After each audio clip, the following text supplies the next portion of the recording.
Qytetarët e entitetit të Republikës Serbe në Bosnjë dhe Hercegovinë që sot votojnë për ta zgjedhur presidentin e ri pas shkarkimit të Milorad Dodikut në gusht të këtij viti, meqense i njëjti nuk ka përfyllur këshillat e të dërguarit të posaçëm ndërkombëtar për paqen në Bosnjë.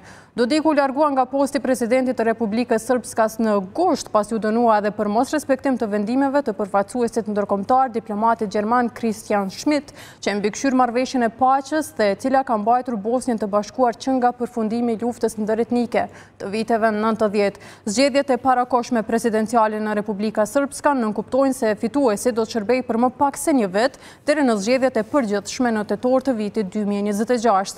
Zgjedhjet shihen si provë vendimtare mbështetjes për Partinë Nacionaliste të Dodikut, e cila ka qenë në pushtet për gati 2 dekada.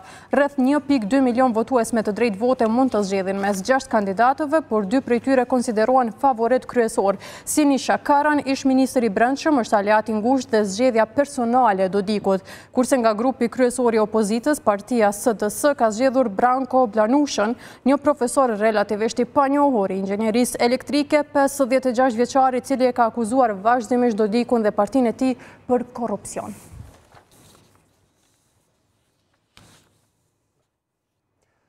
Ne tani shkojmë me lajmin kryesor të botës.